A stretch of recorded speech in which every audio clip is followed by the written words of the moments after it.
학부모 상담을 해보면 자주 듣는 질문 중 하나가 선행이 중요할까요? 아니면 심화가 중요할까요? 라는 것입니다. 이것은 칼로 물을 자르듯이 깔끔하게 대답할 수 있는 것이 아닙니다.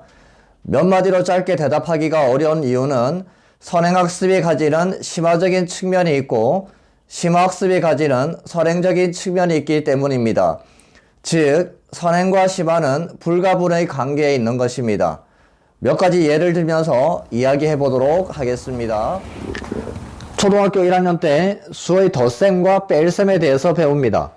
한 자릿수의 덧셈과 뺄셈을 배우고 두 자릿수와 한 자릿수의 덧셈과 뺄셈을 배웁니다. 여기에는 받아올림과 받아내림이 없습니다. 초등학교 2학년 때는 두 자릿수의 받아올림이 있는 덧셈과 받아내림이 있는 뺄셈을 배웁니다. 그리고 초등학교 3학년 때 세 자릿수의 받아올림이 있는 덧셈과 받아내림이 있는 뺄셈에 대해서 배우게 됩니다.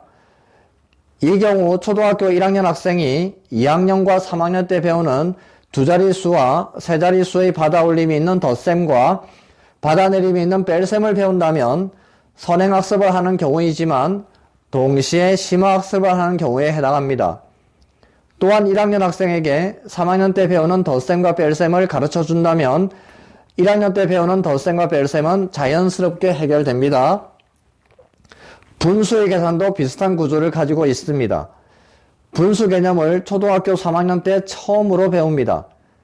4학년 때는 분모가 같은 덧셈과 뺄셈을 배웁니다. 그리고 5학년 때는 분모가 다른 분수의 덧셈과 뺄셈, 즉 통분을 해서 분수를 더하고 빼는 것을 배웁니다. 자연수의 덧셈 뺄셈과 마찬가지로 분수 개념을 배우는 3학년 학생에게 분수 개념을 가르쳐주고 4학년과 5학년 과정 때 배우는 분수의 덧셈과 뺄셈을 가르쳐 준다면 선행을 함과 동시에 심화를 하게 되는 것입니다. 예를 몇 가지 더 들어보겠습니다. 초등학교 5학년 때 최대 공약수와 최소 공배수에 대해서 배웁니다. 비슷한 내용을 중학교 1학년 때도 배웁니다. 초등학교 5학년 학생에게 중학교 1학년 내용을 가르쳐 주면서 문제를 풀어주면 선행을 함과 동시에 심화를 하게 되는 것입니다. 또 중학교 1학년 때 식의 계산을 배우고 중학교 2학년 때도 식의 계산을 배우는데 조금 더 복잡해진 식의 계산을 배웁니다. 중학교 1학년 학생에게 2학년 과정의 식의 계산을 가르쳐 준다면 선행인 동시에 심화적인 내용을 가르치는 것이 됩니다. 중학교 1학년 때 1차 방정식의 활용 문제를 배우고 중학교 2학년 때 연립 1차 방정식의 활용을 배웁니다. 문제는 똑같은데 차이점은 미지수를 한 개 이용해서 푸는 것과 두 개 이용해서 푸는 것입니다. 중학교 1학년 학생에게 1차 방정식의 활용에 대해서 가르쳐주고 중학교 2학년 때 배우는 연립 방정식을 푸는 방법을 가르쳐 준다면 이건 역시 선행을 함과 동시에 심화를 하게 되는 것입니다. 그리고 중학교 2학년 때 1차 함수, 즉 직선의 방정식에 대해서 배웁니다. 고등학교 1학년 때도 직선의 방정식을 배웁니다. 똑같은 문제가 교재에 나옵니다. 고등학교 1학년 학생에게는 평이한 문제이지만 중학교 2학년 학생에게는 조금 더 까다로운 문제입니다. 중학교 2학년 학생에게 1차 함수를 가르쳐주고 고등학교 1학년 과정인 직선의 방정식을 추가적으로 설명해 준다면 이건 역시 선행을 함과 동시에 심화를 하게 되는 것입니다. 중학교 3학년 학생이 고등학교 1학년 1학기를 배울 때는 선행이 거의 심화로 이어지게 됩니다. 교육과정을 살펴보면 더욱 확실해집니다.